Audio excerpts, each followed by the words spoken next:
I'm close, inshallah.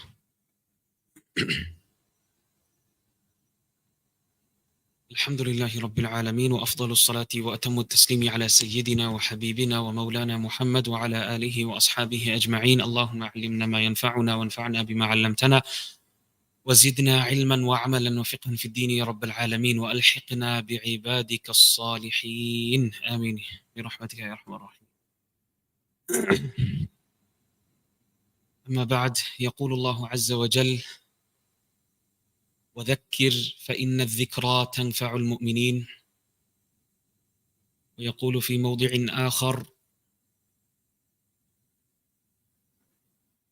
من يطيع الرسول فقد أطاع الله ومن تولى فما أرسلناك عليهم حفيظا.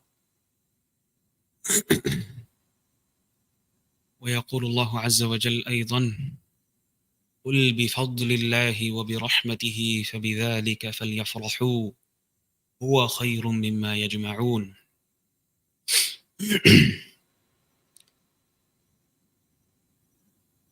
Today, inshallah, I wanted to go through.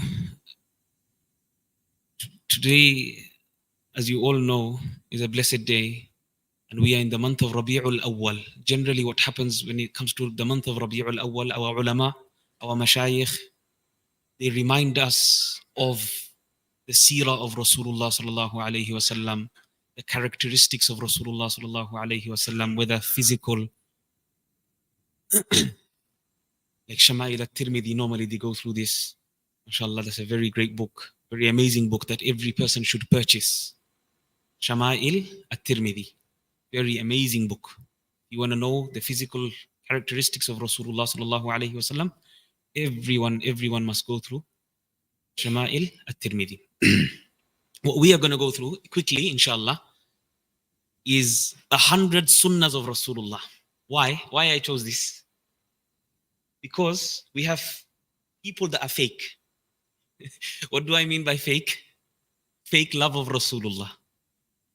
We all claim to be the lovers of Rasulullah, isn't it? This is the claim of every Muslim. La ilaha illallah Muhammadur Rasul. Qul in kuntum tuhibbuna Allah fattabi'uni. Isn't it? Yuhibbukum Allah yaghfir lakum dhunubakum. Truly, if you love Rasulullah, then what? Follow me. Follow who? Follow Rasulullah. Who is saying? Allah is saying. Isn't it? So, true love of Rasulullah is by following the Sunnah of Rasulullah. A person who does not follow Rasulullah's Sunnah cannot be a lover of Rasulullah. Is that understood? Cannot be a lover of Rasulullah. He's faking it. He's faking the love. His love is false. This love is not true. Okay? So today we're going to go through, inshallah, quickly, a couple of sunnahs in some things which are absolutely basics. This is a reminder. That's why I mentioned that verse. وَذَكِّرْ فَإِنَّ الذِّكْرَى تَنْفَعُ الْمُؤْمِنِينَ. It's a reminder for you and me. Because these are day-to-day things that we miss out on. Brief habits of Rasulullah that are in the traditions of hadith, in the sahih traditions of hadith, and we are not able to act upon them. Even maktab students in maktab, they are practicing upon them, mashallah. 5-year-old, 6-year-old, 7-year-old, they're learning in maktab and they're practicing it. We are not practicing. We as elders are not practicing. Okay? So this is a reminder for me firstly, and a reminder for the rest of our brothers here, or whoever is listening, from the sisters as well, online. So here the author mentions 21 sunnahs of eating. 21 sunnahs of eating. Everyone eats, isn't it? You have to survive. You have to eat. So 21 sunnahs of eating. Again, I reminded you why we are going through the sunnahs. If you want to become a true follower of Rasulullah, then you must do the sunnah of Rasulullah. Number 1, we fail big time. To sit on the floor and eat. How many people of us sit on the floor and eat? Big failure in our lives, isn't it? What must we try? At least sometimes, if you can't do all the time because of back pain or something, sometimes you must try your best to sit on the floor and eat. This was the sunnah of Habibullah. This was the sunnah of the most beloved of Allah, Then we have the second one, to spread out a cloth on the floor. This is another great sunnah of Rasulullah sallallahu alaihi wasallam. In Arab countries, they call it sufra. Call it sufra. We in the Indian, Pakistan, Bangladesh subcontinent, we call it dasturkhan, isn't it? This is another great sunnah of Rasulullah sallallahu alaihi wasallam. The third sunnah, it mentions to wash both hands to the wrists. Allahu Akbar. This is so ajib, you know. This is when you find students go in the field of hadith. They have no understanding of what Quran and hadith is. And they don't have any understanding of what wudu is. The literal meaning of wudu is to wash. In the Arabic language, it means to ghasl, just ghasl. Okay? The wudu that we know is to wash the face, the technical wudu. That's the shari'i wudu. Shari'atan, this is the wudu. But literally, the wudu means just to wash. That's it. So now imagine a person reads the hadith. Why I'm mentioning it is because many students, they read the hadith of washing their hands before making wudu, before eating, and making wudu after eating. Now, is he going to think that you're supposed to make wudu, the actual wudu, technical wudu, before eating and after eating? Is this the sunnah of Rasulullah? No. This is not referring to wudu. This is referring to just ghasl of the hand. Washing of the hands. That's it. Both hands up to the wrist. You don't have to do it up to the elbows. Okay? This is the sunnah of Rasulullah before eating and also after eating, as he's going to mention that.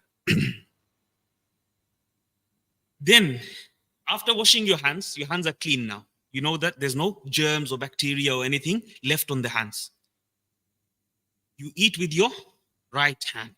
This is a very simple hadith. Rasulullah rebuked a young child, young Sahabi. He was most probably eating with his right hand. He most probably said Bismillah already. Okay? But the point of Rasulullah was, eat from the part which is close to you. Now, back in the days, how did they used to eat? Another sunnah of eating. They used to eat in one plate.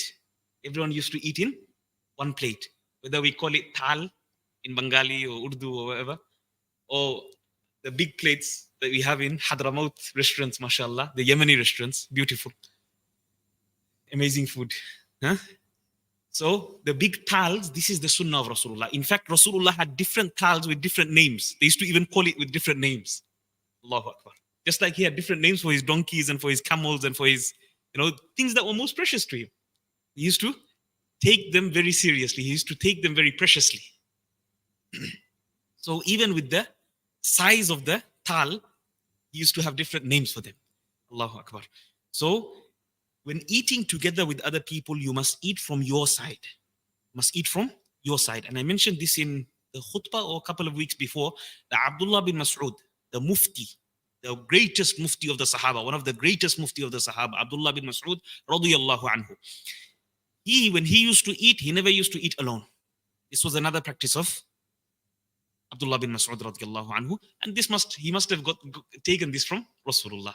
Because ultimately they're following who? The sunnah of Habibullah sallallahu alayhi wa sallam, Habibul Mustafa.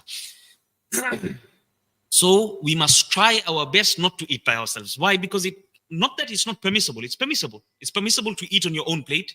It's completely permissible. There's nothing wrong with that. But it is best to eat with someone else. Even if you're eating snacks, even if you're eating something small, you must try to share. You must try to share.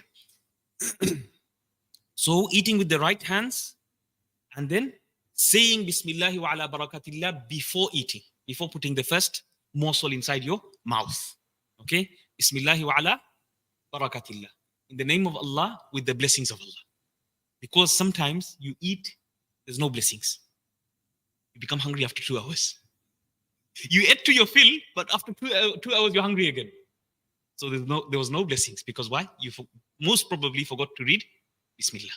Bismillah wa ala barakatillah. Allah, give us barakah in our food. We as Muslims believe in barakah in everything. We as Muslims believe in barakah in everything. In your wealth, in your health, in your children, in everything. Everything possible that you can think. We are believers of barakah. We are believers of barakah. The Sahaba, they used to take barakah from what? From the I don't know if I mentioned last week in my Jumu'ah or the week before. One of the female companions used to, when Rasulullah sallallahu alaihi wasallam used to come and sleep in the midday, qaylula, she used to take the sweat drops of Rasulullah in a pot, in a atar pot. You know, atar, perfume jar. She used to take it because the smell of the sweat of Rasulullah was like perfume, like musk. All the Sahaba knew it. They could smell it from far, far, far away. Even when Rasulullah wasn't there, they could smell that Rasulullah passed by this place. Allahu Akbar. This was the amazing Mubarak body of Rasulullah sallallahu alaihi wasallam emanating perfume. And this we find in many ulama, pious ulama. This we find also in them. This is very prevalent in them as well. Many of them. Allahu Akbar. Because of the a'mal. Why we don't have this is because we'll never understand this because of our a'mal. We are shorting, our niyyah is not up to that standard. When we're doing something, we're not doing it with full heartedness. We're not doing it with full yaqeen. We're not doing it with full tawab. And at the same time, our actions, the actions that we do are weak. Many times we do, sometimes we don't. We forget, or we don't want to, be out of laziness, out of neglect. The next sunnah that we find here is, if a morsel falls down from in front of you, this is something which many people will say, oh, this is disgusting. If there's nothing wrong, so for example, our rice and curry, if you have a sufra that is clean, absolutely clean, there's nothing on it, from there you can easily pick it up, isn't it, and eat it. Okay, of course. But now if you're doubtful in regards to, especially curry, Bengalis, inna lillahi wa inna ilayhi raji'un, you know, when that falls, imagine it falls on the ground. Now on the ground there's many things. Okay, in that case you clean it. In that case you can't clean it up. But if you can, if it's an item that you can clean off and eat, then you must clean off and eat, because this is the sunnah of Habibul Mustafa sallallahu alaihi wasallam. Another thing, Rasulullah sallallahu alaihi wasallam, when he used to eat, he never ever used to find fault in food. Why? Food is the greatest blessing. Food is the greatest blessing. After water, what do you need? Food, isn't it? After water, for you to survive, you need food. So you must make sure that you make the most of every precious food that you have, and you must not put it to waste.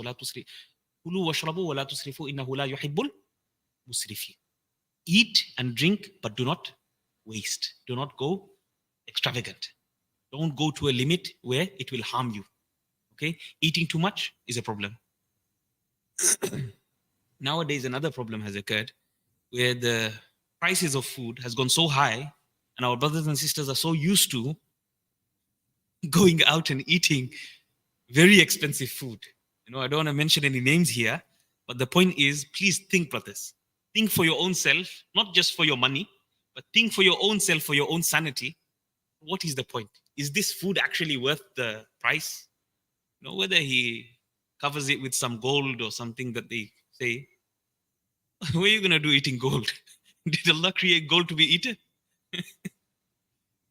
So think, you know, Islam makes you think. Before you do something like that, please think and be sensible. Be a bit sensible when it comes in regards to those things. Another sunnah of Rasulullah is leaning on something and eating. Leaning is against the sunnah. It's against the sunnah. It is not sunnah to lean and eat.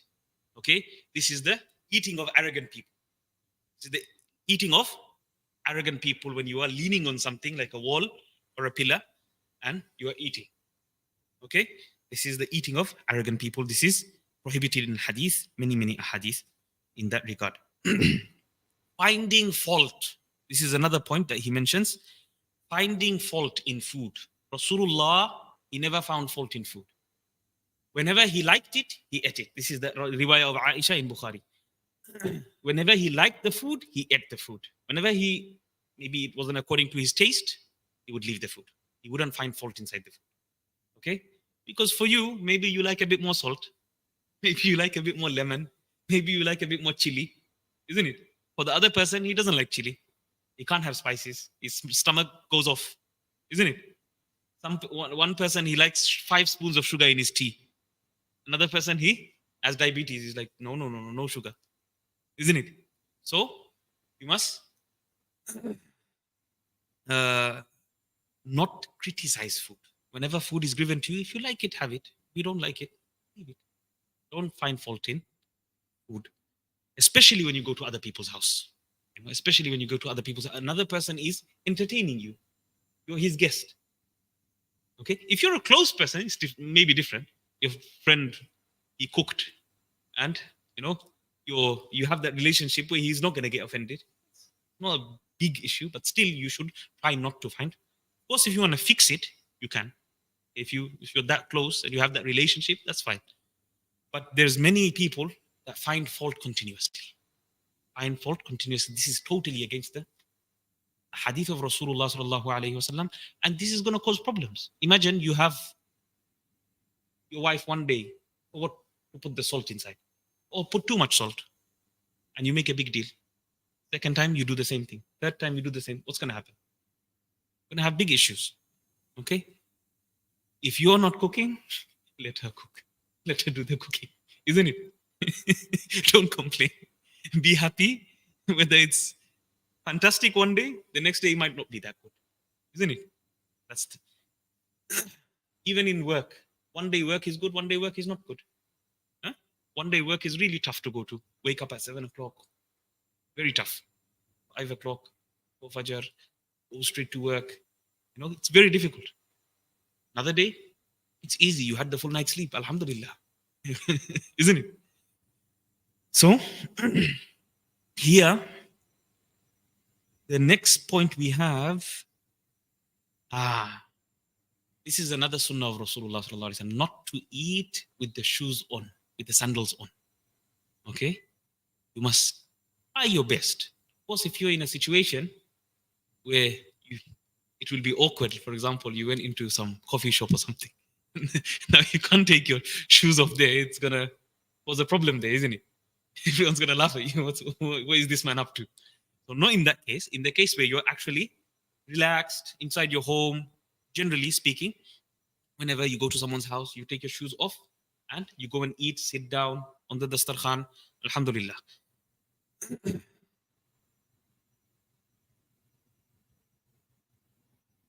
Another one, the sitting position, posture.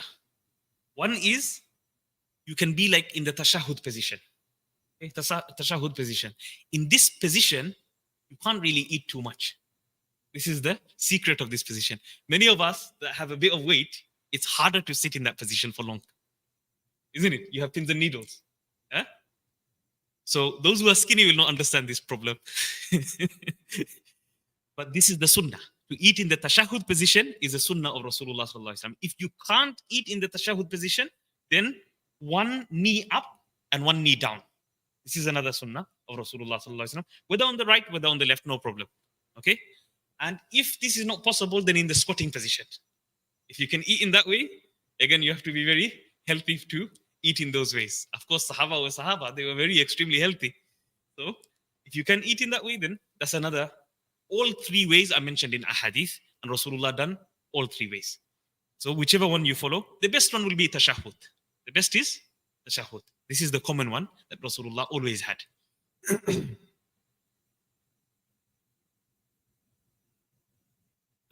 Another thing is cleaning the utensil. Licking the fingers, many of us, a lot of us, I don't understand why. The logic is so weird. Why? You've been eating with that same hand, isn't it? You've been eating with that same hand. For you to lick the fingers, I found brothers that find it really disgusting. I'm like, you just ate with that same food, the same food that's on your fingers. That's the same food that you ate from the plate. That's the same food that you put inside your mouth. Why do you find it disgusting to eat with what you call lick the fingers after you finish eating? This is the sunnah. This is the sunnah of Rasulullah sallallahu alaihi wasallam. This is a great sunnah that most of us are, unfortunately, not doing properly or missing many times in our lives. Another thing is, I must mention that eating with knives and forks, this is not the sunnah of Rasulullah sallallahu alaihi wasallam.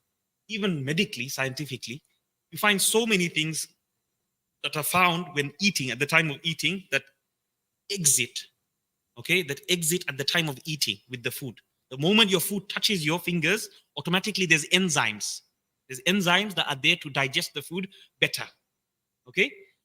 And you also know your hands are washed with a spoon or a knife or a fork that you go to a restaurant and eat. What level of trust can you have that this same thing might have been, this same spoon? How many people have eaten with that same spoon? 500, 600? Do you know what type of saliva they have? Not saying the saliva of a mu'min is not pure. Saliva of a mu'min is pure. But there must be Muslims, non-Muslims, God knows what type of saliva has got on there, and Allah knows how clean this has been cleaned thoroughly. Even with liquid, some of the type of bacteria doesn't go away. Okay? Some of the types of bacteria doesn't go away. So you must be very cautious when it comes to eating in restaurants and all these places that have cutlery. Try to eat with your hands. Even when you go to a wedding, it's not a big deal. It's not a big deal. You're with your brothers that are following the sunnah, your whole table is eating with the hands. No problem. Go and wash your hands.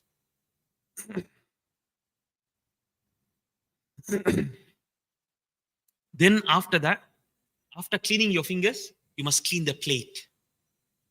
Your side at least. If you're eating together with other people, then at least your side you must clean.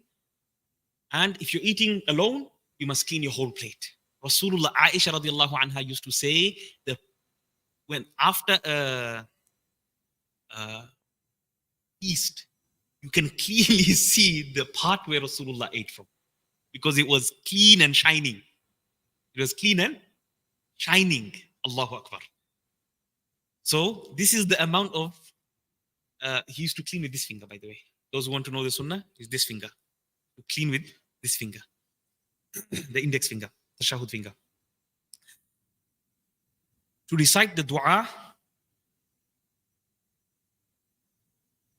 during eating. So Alhamdulillah, Alhamdulillah, Alhamdulillah, after a couple of morsels.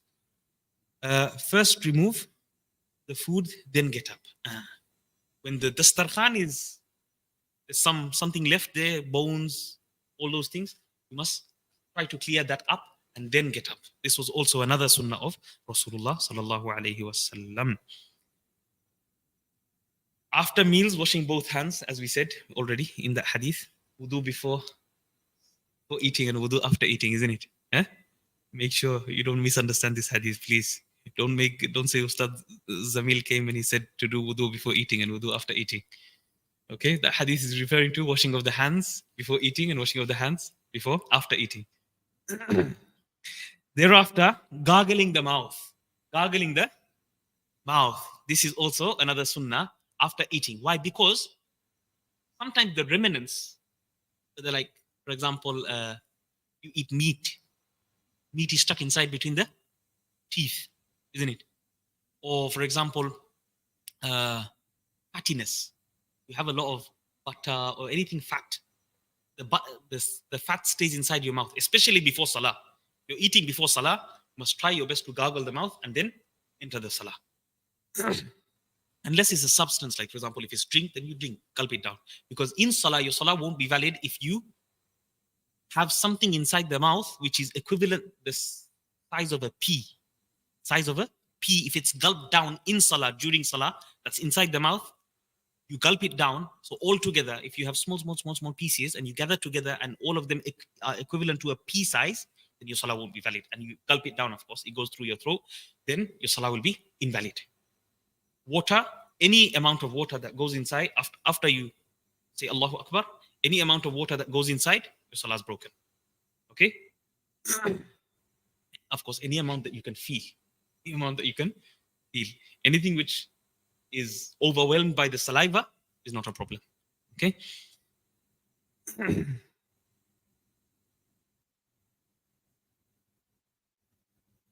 This is something that many of our parents used to say when we were little. Okay? That you must not talk during eating. This is not the Sunnah of Rasul.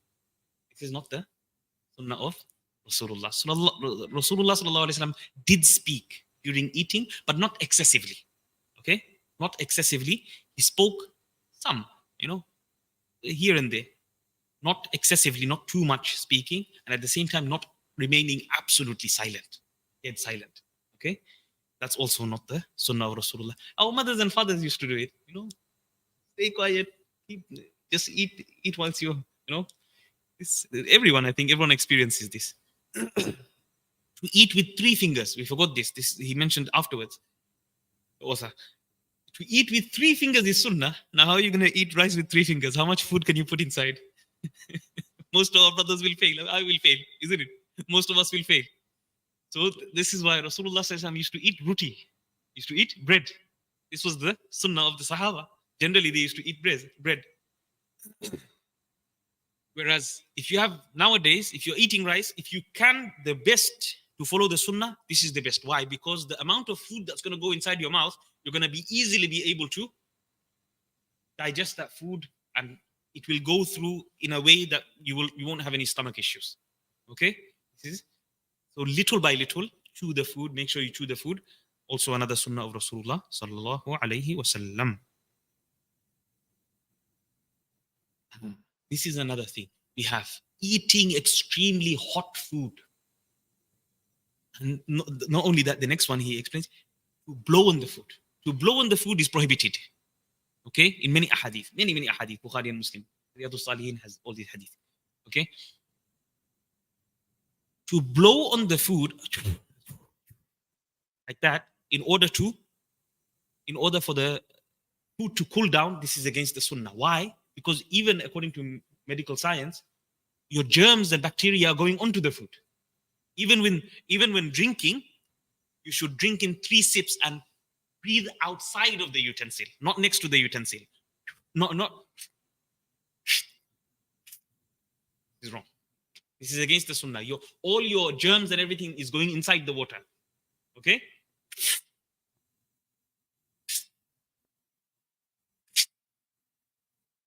This is the sunnah. If you drink like that. Okay? Outside of the utensil. And when the food is hot, you mustn't blow on the food to cool it down. Let it cool it down by give it 5 minutes. It will cool down by itself, and then eat. Okay? Don't blow onto the food. Okay? Germs and bacteria are going to go onto the food.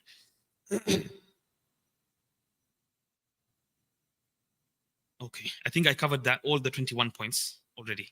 Next, we go into drinking. A Muslim should drink with the right hand, just as we spoke about eating.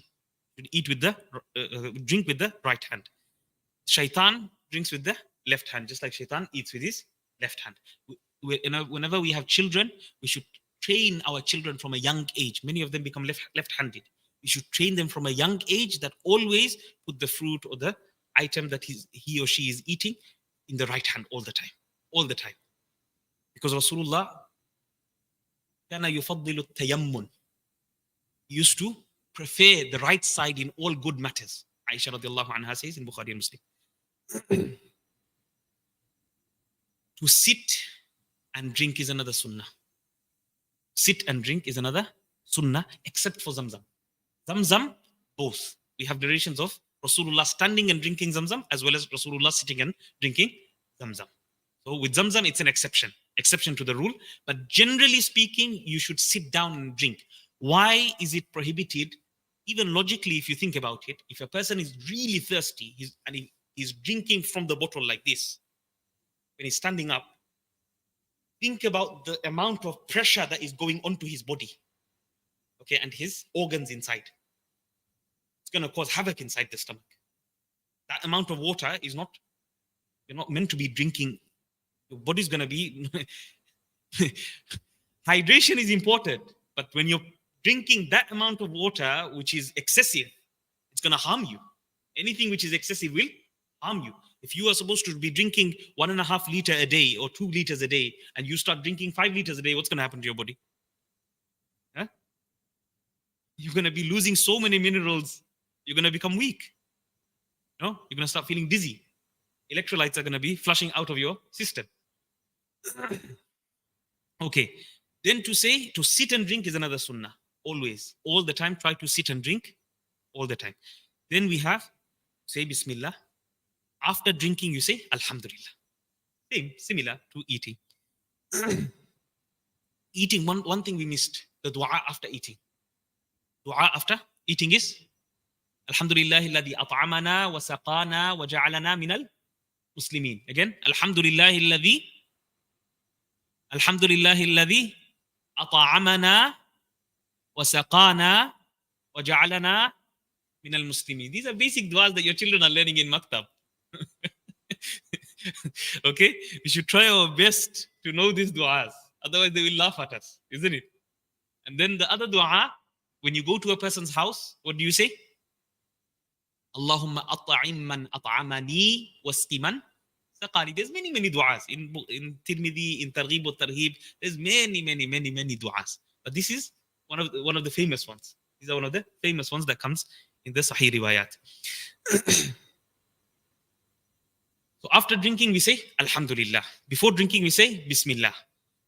Then to drink in 3 sips, we already spoke about that. Each sip removing away from the utensil, removing away from the bottle or the cup or whatever you're drinking in, the mug. Okay? Okay, this is another one. Do not drink directly from the bottle. Okay? If it's a big bottle, with these bottles, I suppose it's not a big problem because it's like the size of a normal cup. Okay? This one you can drink. That's fine. Because I'm away from the water, isn't it? This one is fine. If the bottle is big, like a 2-liter bottle, 1.5-liter bottle, in that one, you should try to avoid drinking like that because maybe you might overdrink. Okay? You might overdrink and harm yourself. Rather, you must take it in a small utensil and drink sip by sip. Okay? One Sahaba complained that I drink, but I don't feel satisfied. So Rasulullah said, drink in 3 sips. Drink in sips. So you feel more satisfied. He done that. Alhamdulillah. Problem was solved. Okay? Easy solutions.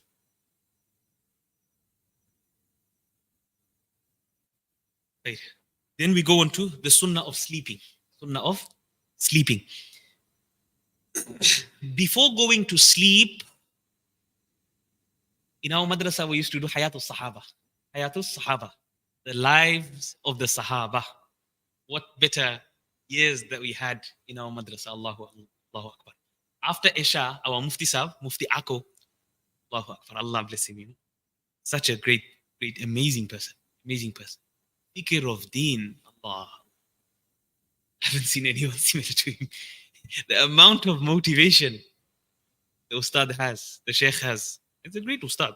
Very great Ustad. You know, because of his age, maybe we didn't respect him as we supposed to. But for the ilm and for the amal that the Ustad had, Allahu Akbar. Majority of the time he would have a turban on. Why? Because it's the sunnah of my Habibullah. He was very, Allahu Akbar, he was very paband upon, very strict upon the sunnah of Rasulullah sallallahu alaihi wasallam. So, before going to sleep, we should make it a habit in our house to at least read either a couple of hadith, 1 or 2 hadith, before we go to sleep with our family. So everyone will learn something. Or 1 short story of Sahaba. That's all. That's all you need. Okay, before you going to sleep. Because not only will it create a dini environment inside the home, but it will make you understand who are our role models. Who are we aspiring to be? Otherwise, they're going to be aspired to be all those things which are on social media. And this is against our morals, our ethics, isn't it? Our adab, our akhlaq of a Muslim. Majority of the stuff that these people are doing are against our culture and our habit of Rasulullah, the habit of Sahaba. We must try to revive the Sunnah. The person who revives the Sunnah gets the reward of 100 martyrs, the reward of 100 martyrs, shaheed, shuhada. Person who revives a dead Sunnah. Most people are not practicing upon. This is why we're going through Sunnah. Most of these Sunnah we know. Most of us know. These are not things we don't know. Majority of us know these sunnahs. But is it being applied? That's why it's a reminder for me and for all of us. Another one. So ta'aleem before sleeping. Okay, ta'aleem before sleeping. At least learn something or learn a story of a Sahaba. Short story. Okay, couple of lines. Doesn't need to be long. Then one incident is enough. Two incidents is enough. Okay, no more than that. The book is available all online. You can buy it, 17.99 or something. Azhar Academy, all these Islamic bookshops have it. It's 3 volumes. Hayatul Sahaba, Lives of the Sahaba. Very, absolutely amazing book. Absolutely phenomenal book. Maulana Yusuf Kandahlevi, one of the great Indian muhaddithin from the Indian subcontinent, he compiled that book. It's a very unique book. There's no book that was written like that in history. So what he does is he orders it according to the incidents, according to the topic. So he chooses a topic and he gives all the different stories of different Sahabas under that topic. Okay? Absolutely amazing. There's no other book that was written like this ever in history by any muhaddith in the world. Absolutely amazing. They were written like biographies, like Isaba. If you go and check Isaba, or if you go and check like the famous books that are written on the Sahaba, they're written like biographies. Biography of Abu Bakr radiallahu anhu from the birth to the death. Biography of Umar radiallahu anhu from the birth to the death, like that. Okay, they weren't written in like incidents fashion. He done it in a topic fashion, where the incidents of this, the incidents of this, the incidents of this. So you find everything topic-wise. They're absolutely amazing. To sleep in the state of wudu. This is another great sunnah of Rasulullah sallallahu alaihi wasallam. To make the bed yourself, meaning dusting the bed. Dusting the bed. Majority of us, because this is another thing, that Rasulullah used to sleep on the floor with a leather mat, like a leather mat. And the pillows used to have palm fibers. Date tree, what do you call? Palm fibers of date tree to be stuffed inside. So it wasn't a lovely, luxurious way of sleeping like us, like we do on mattresses, nice mattresses. But this was the sunnah. If you can practice upon the sunnah once in a while, alhamdulillah. At least you can say, Ya Rasulullah, I done it only, Ya Allah, I only done it out of the love of Rasulullah, out of the beloved of your Sayyidul Anbiya wal Mursaleen, you know. Allahu Akbar. The next one that we have is to change from the daily clothes that we have. So what we might term as pajamas. What we might term as pajamas. You know, here, of course, we're not talking about actual pajamas here, but to change from your normal clothes. Change from your normal clothes that you've been throughout the day. Why? Because if you go into clothes which are more comfortable, you'll get a better night's sleep. Okay? You'll wake up more fresh in the morning. Whereas the clothes that we wear during the day are normally smelly, are normally, the whole day's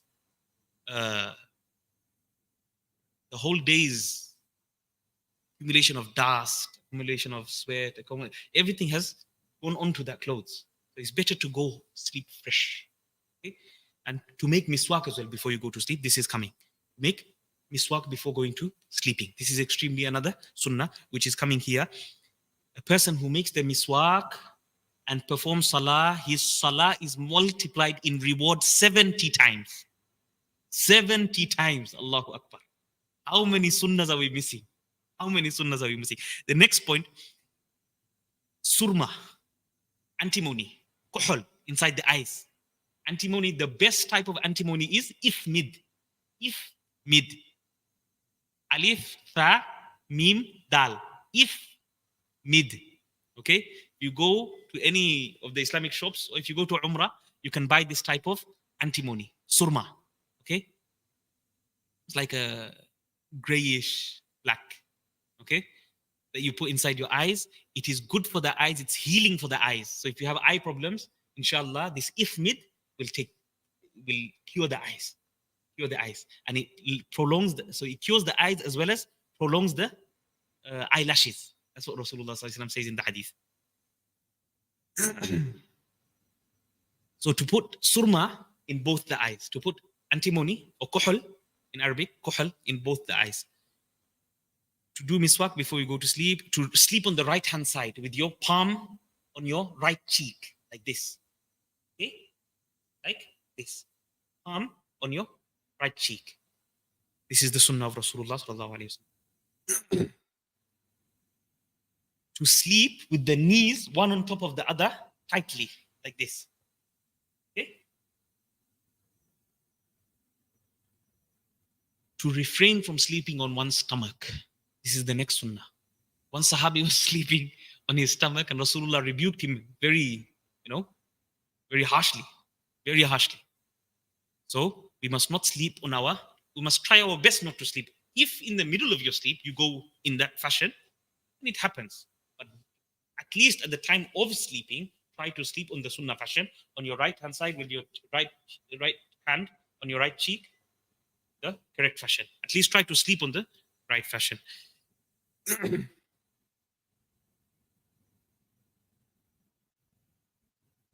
Okay, so we spoke about the sleeping on the floor with your stomach. This is prohibited in hadith. To face the qibla,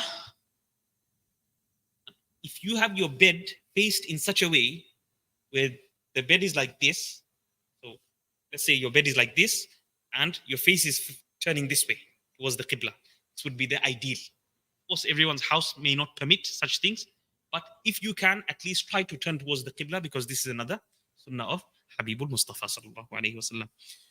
Now, these are something that we've been going through in the past 4 months. Okay, Surah Mulk, you must read. Why? Al-Mani'a min adab al-qabr. Okay, it saves you from the punishment of the grave. If that goes well, everything after that, Qiyamah and Jannah and Jahannam, everything will be made easy. Grave goes easy, everything goes easy. Okay, so Surah Mulk is a must in a Muslim's life. Number 2, Ayatul Kursi. Everyone should know Ayatul Kursi at the bare minimum. 1 ayah. You can't complain to memorize 1 ayah.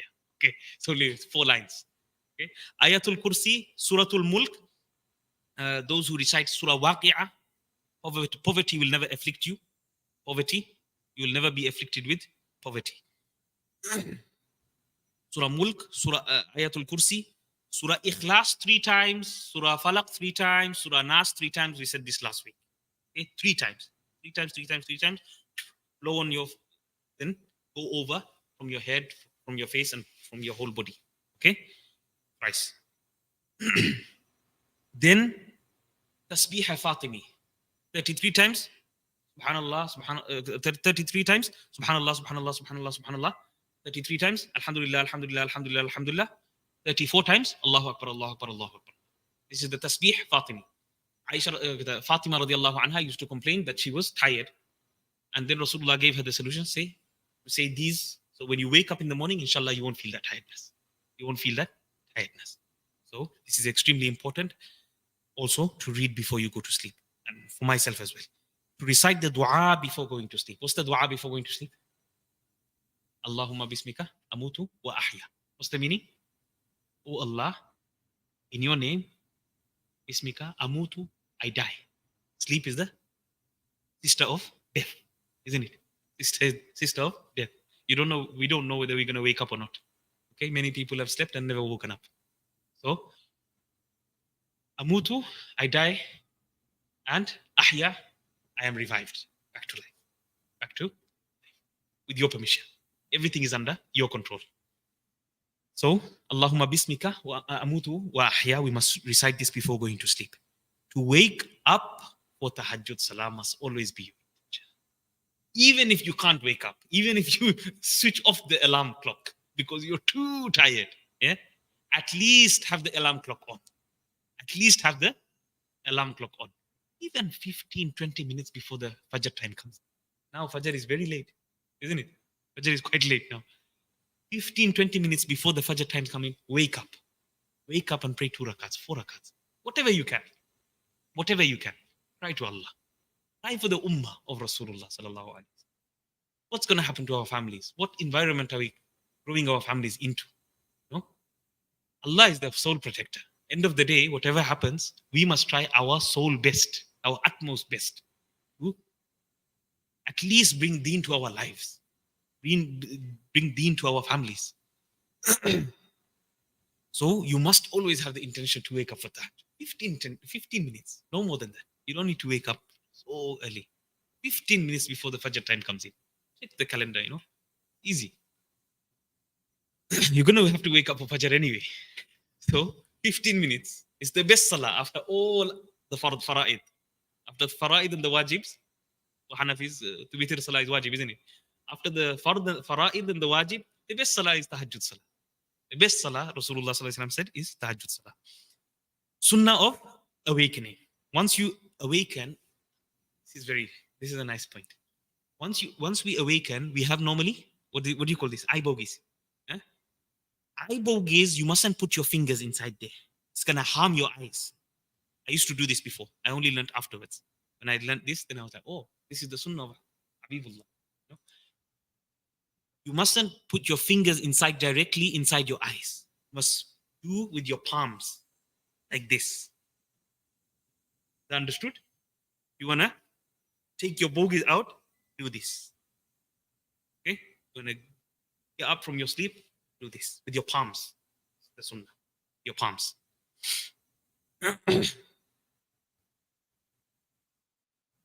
When the eyes open in the morning, what do you say first thing? Alhamdulillah. Why? You woke up from death. This of death. And then if you remember, recite La ilaha illallah. Just like before going to sleep, the last words you keep as La ilaha illallah Muhammadur Rasulullah, as well as when you wake up, Alhamdulillah, the first word, then La ilaha illallah Muhammadur Rasulullah. You renew your kalima. And then you read the dua. What's the dua for waking up? Alhamdulillah alladhi ahyana ba'da ma amatana wa ilayhi nushur. Alhamdulillah, all praise belongs to Allah. Then ahyana, revived us from death. Ahyana ba'da ma amatana, after we were dead. Isn't it? Ba'da ma amatana wa ilayhi nushur, and to him is our return. Who do we belong to? Allah. Inna lillahi wa inna ilayhi raji'un. To Allah we belong, and to Allah subhanahu wa ta'ala we shall return. So, alhamdulillah alladhi ahyana ba'da ma amatana wa ilayhi nushur. Thereafter, miswak again. Rasulullah used to make miswak so often.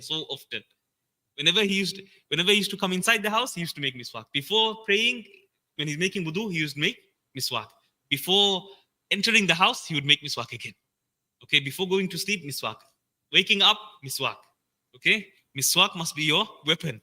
This is your weapon of the believer. And I told you 70 times, we're missing out reward for not doing miswak. Every single salah is multiplied by 70 times. Allahu Akbar. The sunnahs when wearing clothes. Okay, sunnahs when wearing clothes. Rasulullah sallallahu alayhi wasallam used to love white clothes. Some of my ustads, I've never seen him. Wallahi, some of them, I've never seen them wear anything other than white. All their lives, they've been wearing white kurta, white taub. All. The whole 6 years or 5-6 years that I was there in South Africa, some of those ustads, I've never seen them wear another color other than white. Why? This is true hub. This is true love. This is true. If my Rasul loves it, I must love it. What does Anas radiallahu anhu say? Anas radiallahu anhu said, he never used to like gourd. Gourd is like, fani khudu. Fani khudu. Like a type of vegetable.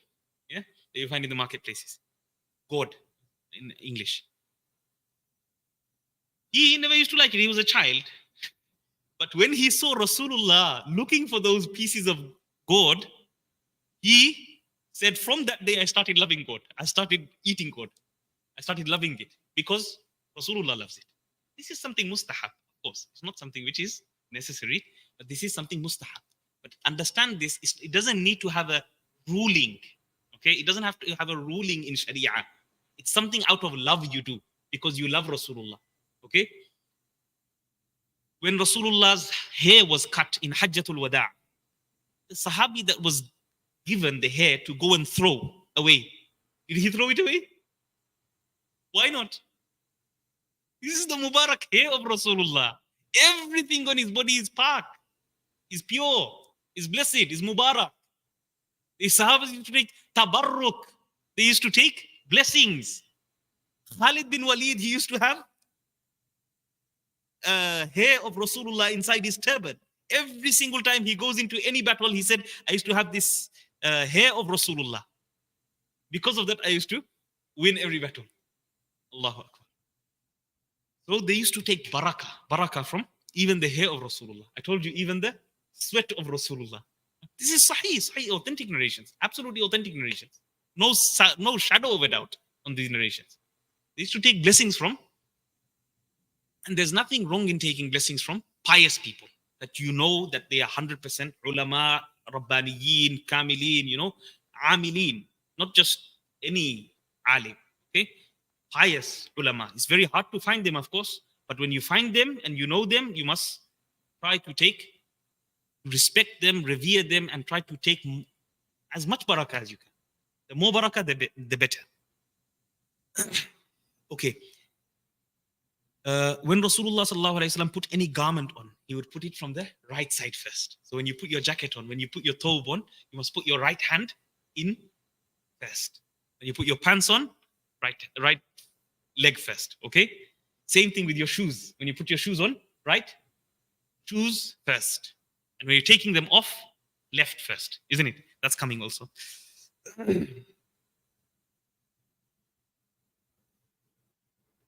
When removing the garment, left first, isn't it? Left first. When you're putting it on, right first. When you're taking it out, left first.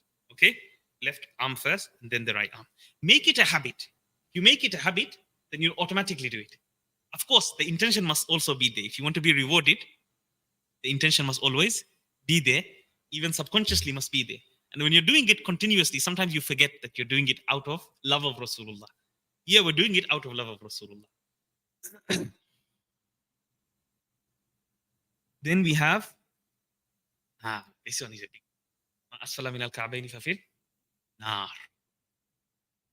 Clothes, all sorts of clothes, whether tube, whether pants, whether lungi, whatever you're wearing, okay, any type of clothing that you're wearing must not go under your ankles.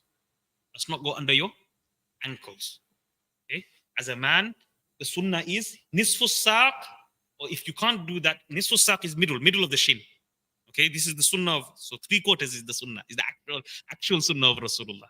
Your tube and your pants must come to nisfu saq. This is the real sunnah of Rasulullah.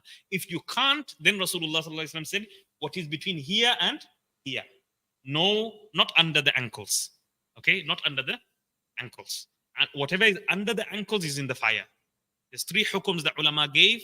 A person that does it out of arrogance, okay, it's absolutely prohibited, as mentioned in hadith, absolutely prohibited in absolute form, haram. If a person does it out of fashion, most people do it out of fashion.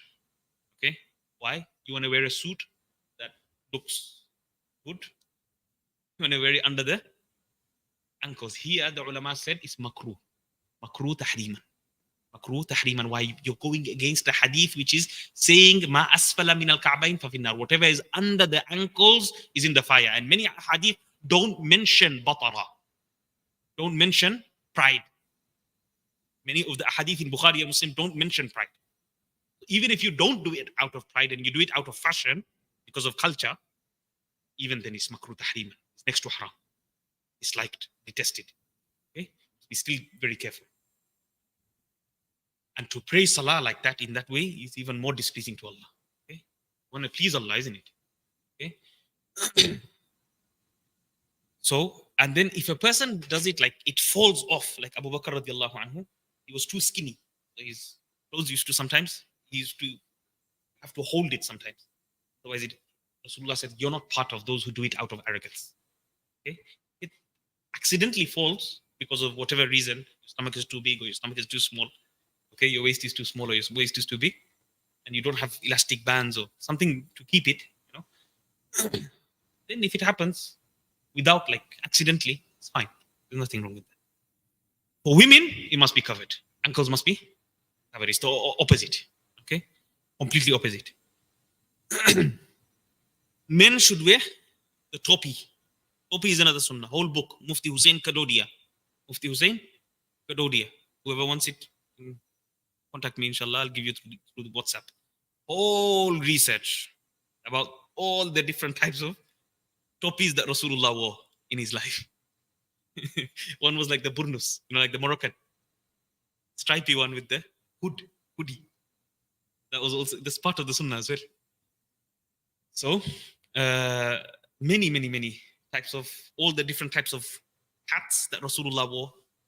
I'll give you like a description. One was like white, was flat on the hat, on the head. He had many different hats. Anyway, that's for another day, inshallah. So men should wear the topi at the bare minimum. So this is bare minimum because Rasulullah wore the topi separately as well, without the turban. He wore just the hat separately. Those are less occasions. The general habit of Rasulullah was turban. Okay? He came in Makkah with a black turban. He came in the Fath Makkah, in Medina, after the Hijrah, with black turban. He went into Fath Makkah with black turban. Okay? Black turban is also the sunnah. The reason why sometimes our ulama, they say not to wear the black turban is because of what's happened nowadays is it's become like a symbol of the Shias. Now the Shias, as we know, their beliefs are really corrupt. Some of them to the point of kufr, some of them less than kufr. Okay? A lot of them probably fall under kufr. Anyway, we're not going to go out giving fatwas. Yeah? It's not our job. But the point is, because it's become the sha'ira, because it's become like the symbol of wrong people that have wrong beliefs. That's why some of our ulama, not all, some of our ulama, I've seen my own ustads wear black turban. Okay? Seen my own ustads wear black turban. Mufti Ako himself wears black turban. Okay? Many of the ustads do wear black turban. But some of the ustads, they say not to wear it because mukhalafa of these ahlul bid'ah, of these people who are innovators or people who are out of the fold of Islam as well. These people that claim to be Muslims, not Muslims. Okay? It's become the symbol of these Shias. So we must refrain from such things. Anyway, if you're doing it out of love of Rasulullah and you're not wearing the way they wear it, it's fine. It's like the hat of Jews. You wear it like this, isn't it? If you wear that one, of course, it's problematic. It's their sha'ira. It's their symbol in their religion. Whereas if you're wearing this, it's completely fine. Or you're wearing some big one, like a tall one, completely fine. There's nothing wrong with that. Okay? Rasulullah had a tall hat as well. Okay? In that book, it comes. The topi of Rasulullah. The headgear of Rasulullah. When wearing shoes, we spoke about this. You put the right feet first and then the left feet. When taking them off, left first and then right. Sunnahs of the toilet. This is something we have to all visit every single day, isn't it? It's necessary, it's compulsory. Just like we have to eat and drink, we also have to go to the toilet. But if we do it according to the sunnah, we're going to get rewarded. We're going to get rewarded for every single sunnah that we do. So, to enter the toilet with the head covered.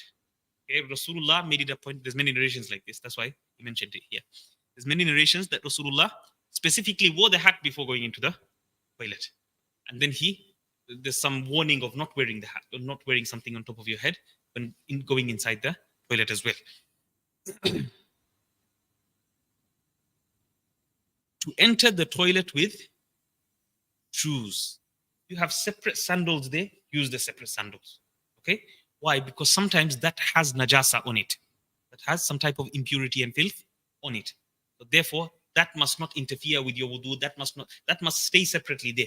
Okay, in that own place. That's why you see all the toilets, alhamdulillah, they have their own. Even in our houses, I'm sure we keep our own spare sandals inside the bathroom, specifically for the bathroom, not to come out of the bathroom with those, with that pair.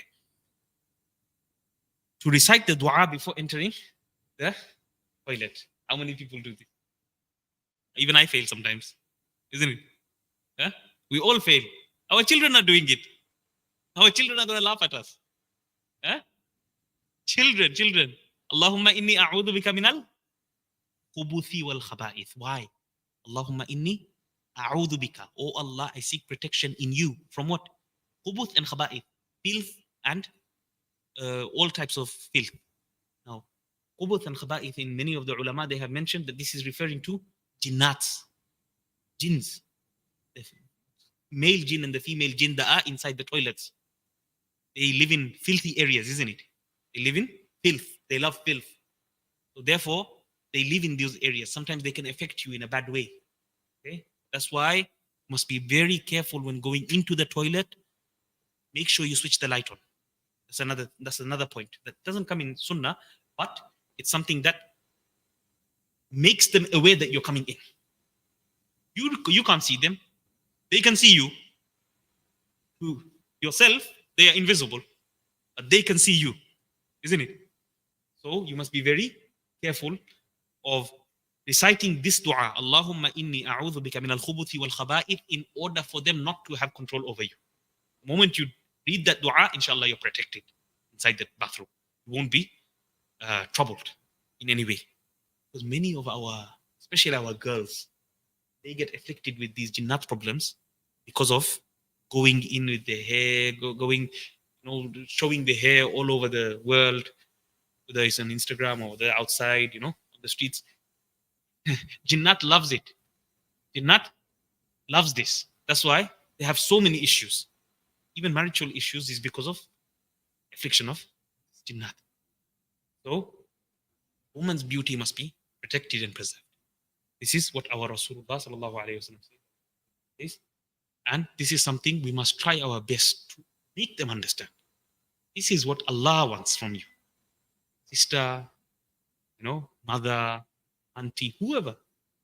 This is what Allah wants from you. Even a child, when you're rearing the child, when you're upbringing the child, from a young age, you must put the love of hijab.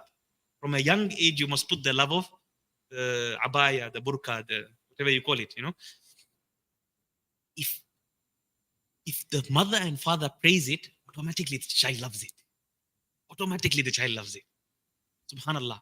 Watch all those brothers here. All those brothers that encourage their sons or daughters to become hafiz or hafiza. They encourage them all the time, every time. Wow, mashallah, mashallah. The more you encourage them, the more, because they know mother and father, they appreciate this. When I do this, they love me even more. They give me more presents. They give me whatever I want. So I'm going to do even more. But if you're only clapping because of GCSEs and if you're only clapping because of marks that they get in school, what's going to happen? They can see the clear difference. When they do good in national curriculum, you're extremely happy. When they not doing that good in madrasa, you don't have no emotions. Okay? It has an effect on the child. Psychologically, it has an effect on the child. So make sure you always make them want to do it. Make them want to do that thing.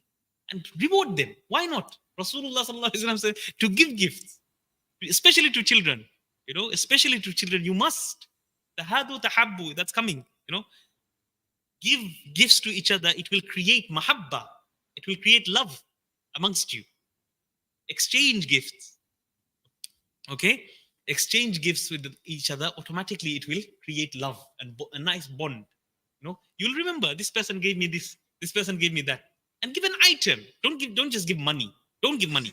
Money is a very bad disease. Very bad disease.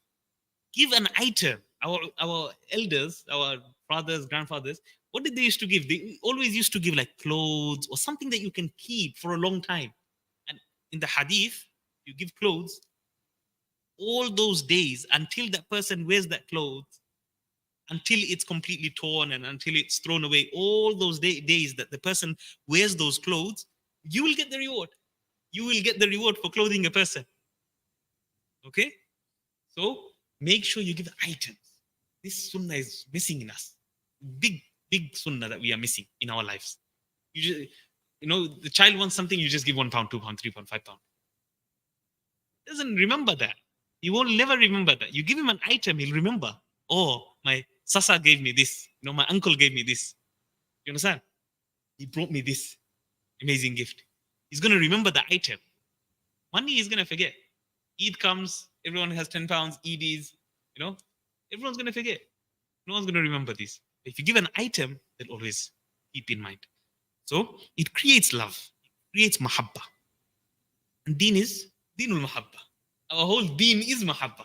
Without love, there's no deen. There's no deen. Our whole deen is mahabba. To get people into the fold of Islam is mahabba. To be in the fold of Islam, you must have mahabba. To keep a family alive, you must have mahabba, isn't it? To have good relations with your neighbors, you must have mahabba. Mahabba is a condition. Mahabba is a condition. Just like it's a condition that you must love Allah and love Rasulullah. Likewise, mahabba is a condition for your whole deen. Everything in regards to your deen. Love. And again, Rasulullah never took revenge. Remember this. When it comes to hating is completely contrary to the Sunnah. Why? Rasulullah, even when he had the chance to take the revenge, he had the power, he had the might, he had the army, he had everything possible. He never took revenge. Multiple times he had in his life. He had so many times.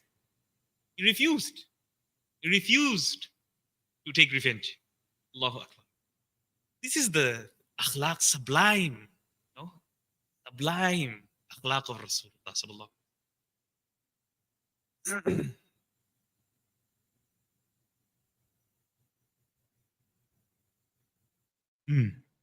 So we go inside the toilet with first we read the dua. Then we go inside with the left foot. Going inside with the left foot. And I told you extra one was switching on the light. Make sure at night, 3 o'clock at night, wake up because you need to go and do number one.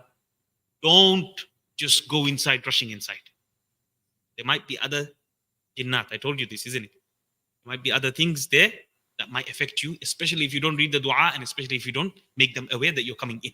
So make sure you switch the light on, make the dua, then go in with your left foot. Next is to sit and urinate. Now, fortunately, because of our health in this country, obesity is extremely high. We're not able to sit down. If we go to Bangladesh, we're going to say, how do you do number one and number two inside there? Low pan. Low pan is the sunnah. Low pan is the sunnah. That's the true sunnah. Sitting down, squatting, and doing number one and number two, isn't it? It's less likely that the splashes of urine will get onto you. Where the one that we sit on, the high pan toilet, everything splats. Many a times you see when you start using the bodna, the urine sometimes comes on you, especially when you're urinating heavily, excessively.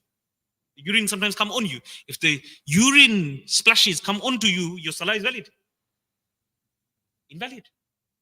Invalid. If it's more than a 50p coin, it's invalid. Your salah is invalid. Problematic, highly problematic. Be very careful. So you must make sure that you wash yourself thoroughly. What's the verse of the Quran? Surah At-Tawbah.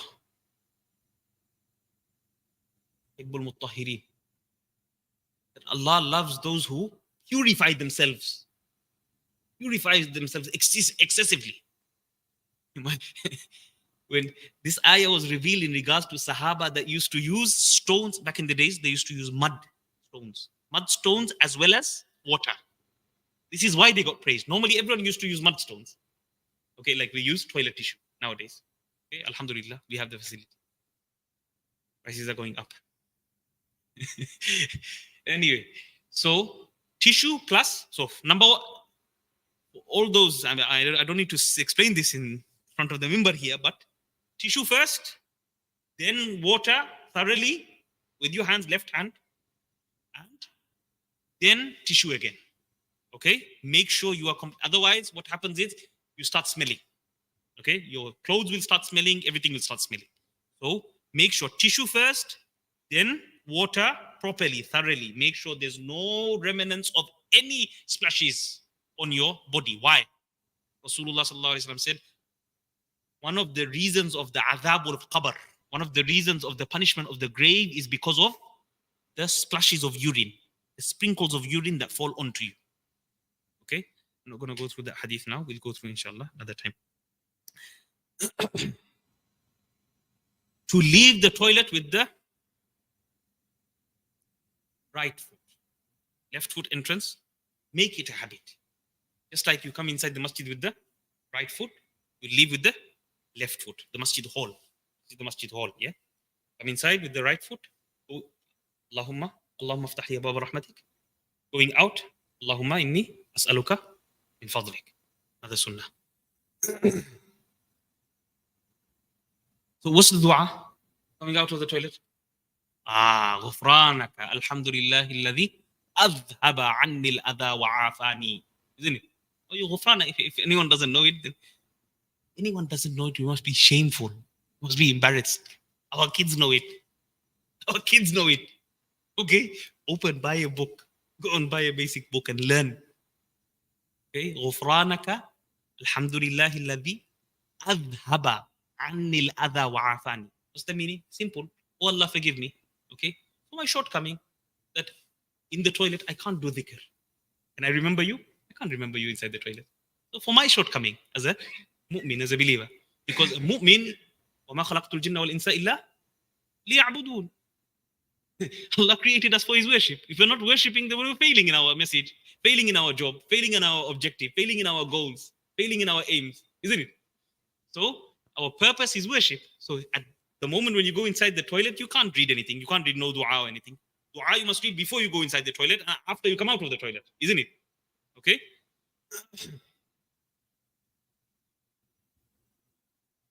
This is, this is another fitna. Allah. So, to recite the dua after coming out of the toilet. This is such a great relief.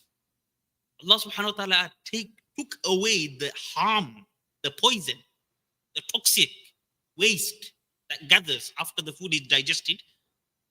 Look at the human digestive system. Allahu Akbar. How Allah created this body. How Allah created this body. The food goes inside you. All the nutrients that you need go to different places. The body knows exactly where to put all the nutrients. Your muscles, your biceps, your triceps, your shins, your everywhere, all your nutrients that you need, it goes. Yeah? All the stuff that you don't need, all the waste comes out. Allahu Akbar. So, adhaba anil adha, the harmful item, toxicity item that was inside, the poison that was inside my body has been taken out. I've been relieved of such things. Adhaba anil adha wa afani. And Allah subhanahu wa ta'ala has given me great health. Imagine you can't go to the toilet, you die. Within a couple of days, you die. Isn't it? Elderly man, he was once, his urine stopped. Elderly man, probably over 70. My Ustad said this story.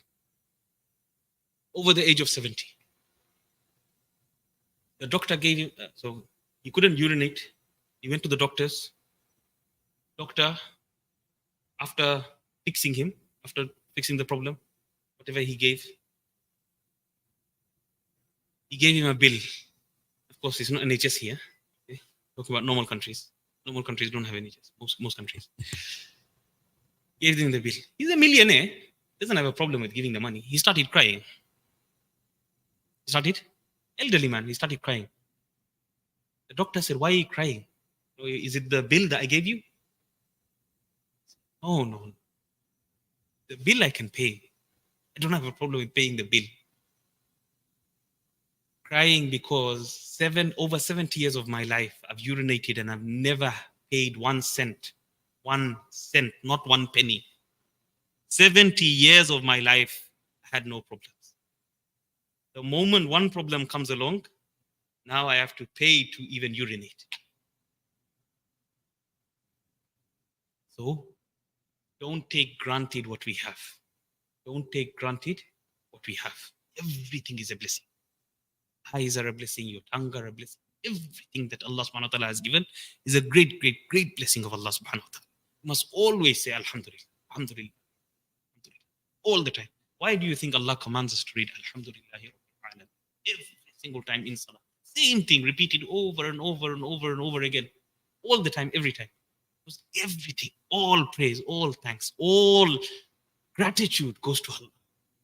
There's nothing that we even the breathing. Imagine you had to buy oxygen.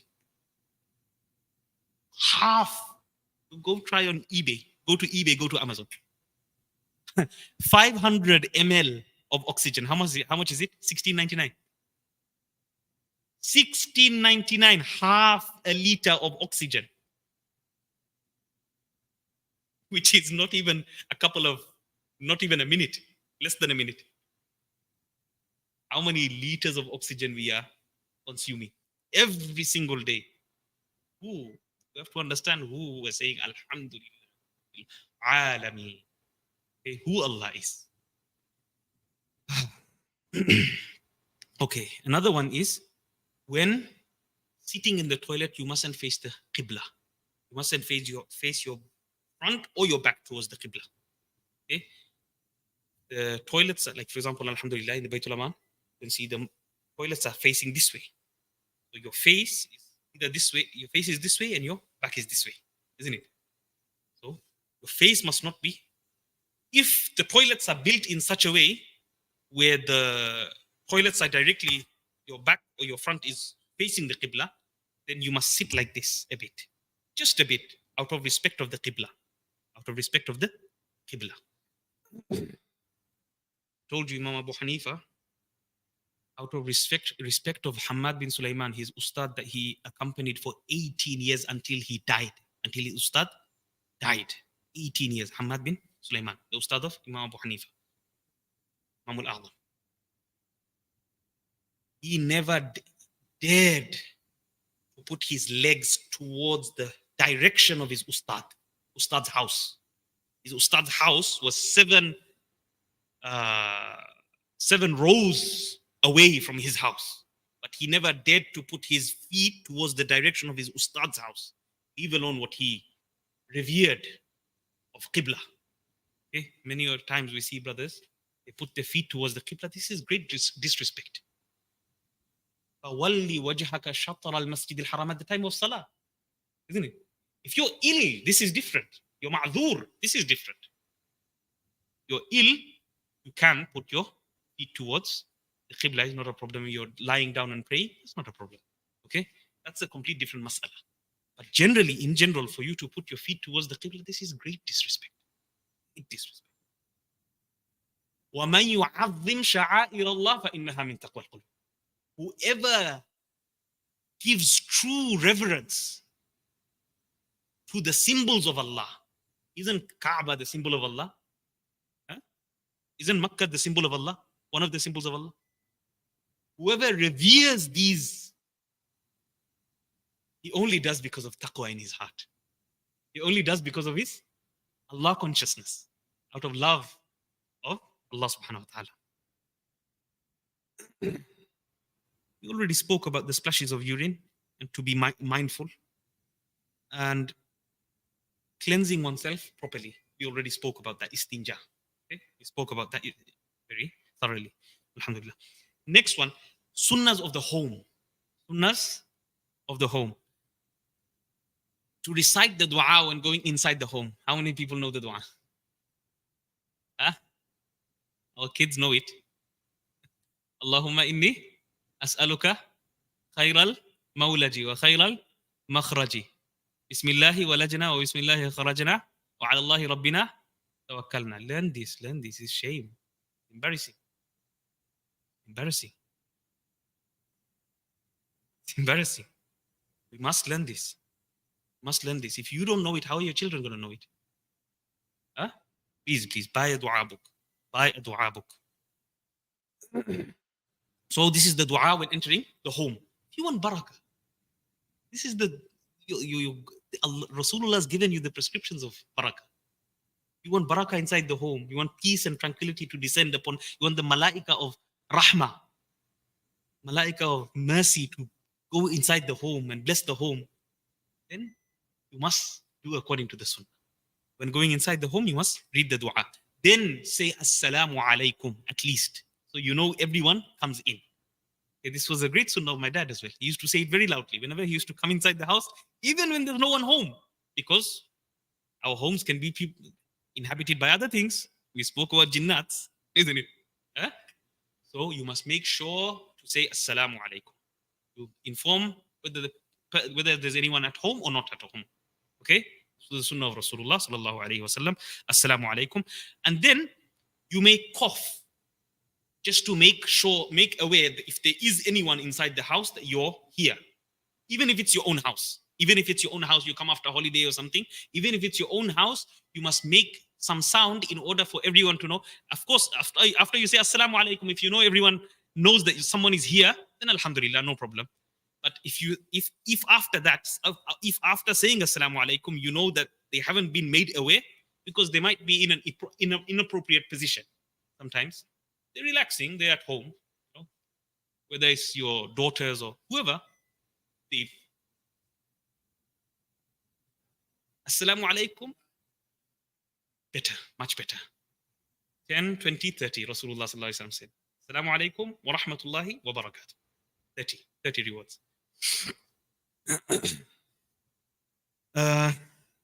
Yes.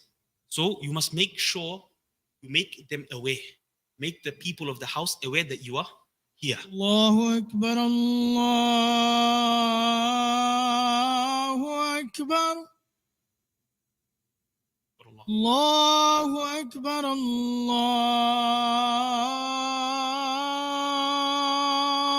Akbar. Allahu Akbar, Allahu Akbar.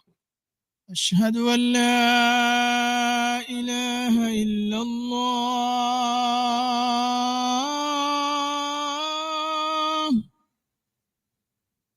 أشهد أن لا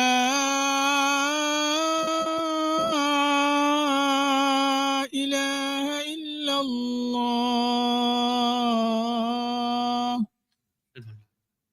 أشهد أن محمدا رسول الله.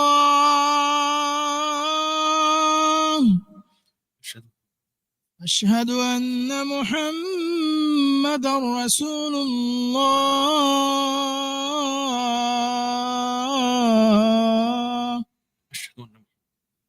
حي على الصلاة.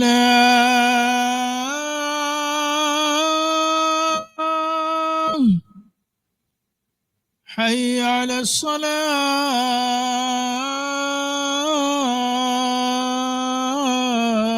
الصلاة. حي على الفلاح.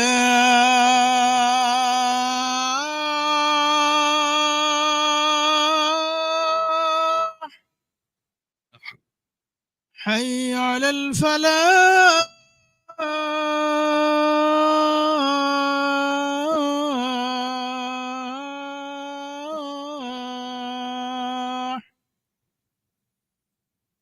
الله أكبر، الله أكبر. الله أكبر. لا إله إلا الله. لا إله إلا الله محمد رسول الله. اللهم رب هذه الدعوة التامة والصلاة القائمة آت محمدا الوسيلة والفضيلة وبعثه مقاما محمودا الذي وعدته إنك لا تخلف الميعاد. جزاكم الله خيرا. We'll end of day inshallah. Continue next week. سبحانك